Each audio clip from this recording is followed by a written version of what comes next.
Lately, one-pot recipes have taken a new wave of popularity. Why?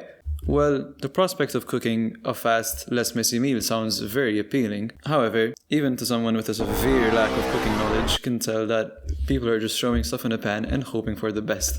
There is zero technique or skill involved in this, and in this week's video I want to showcase how to actually make a good one-pot pasta recipe. I'll also be comparing the basic TikTok recipe with a more refined version, so make sure to stay tuned for that. So, I think the best way to explain how to make a good one-pot pasta recipe is, funnily enough, by making an inferior version and then seeing where we can improve. Seems like a very classic example of a one-pot pasta recipe is a tomato sauce. So, in a pan, add half cherry tomatoes, sliced onions, sliced garlic, some basil, and obviously the pasta. Now, we just need to add some salt, some pepper, and lastly just a drizzle of olive oil. Then obviously, we just need to add some hot water.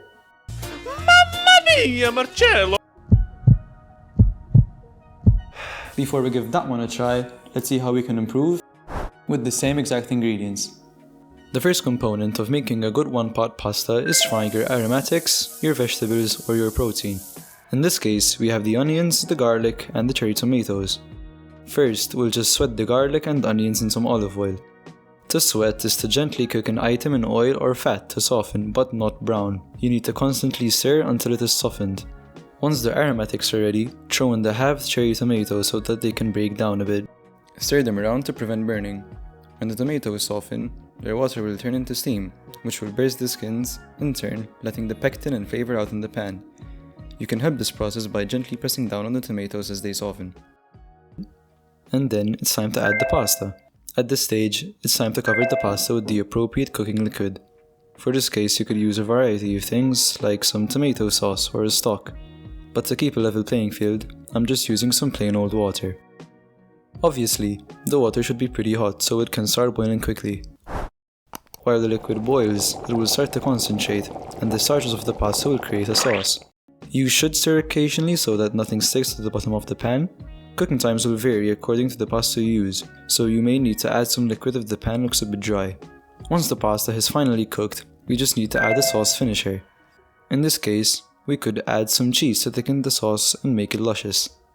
It's always good to keep in mind that you should add cheese off the heat, as this will prevent curdling or separating. I also added roughly the same amount of cheese to the other plate of pasta. We're on to the last step, which is optional, the garnish.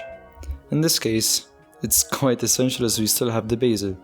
To chop the basil, stack the leaves on top of each other from big to small, and roll them up into a cigarette-like shape.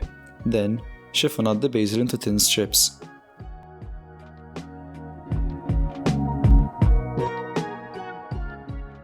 Once the pasta is ready, mix in some basil and it's time to serve.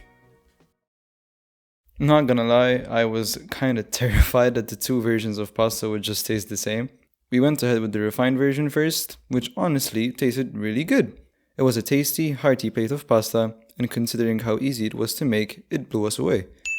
We then went ahead with the other version, and all my concerns were gone in an instant, as this was lacking, to say the least.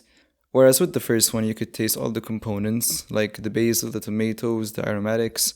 This one just kinda tasted like water. Even though there isn't that much difference in the making of these two dishes, there's a big difference in taste. I suppose that this difference is because we let the ingredients break down individually and release their flavors. With the TikTok version, since you're just boiling everything, the flavors were really mellowed out, and it was just frankly disappointing. I encourage you guys to try this out for yourself. It's really simple, it leaves very little mess, and ultimately, it tastes great. The steps mentioned in this video will be pinned in the comments below. While you're there, you might as well leave a comment, right? If you learned something or you enjoyed this video, leave a like and subscribe. See you next week.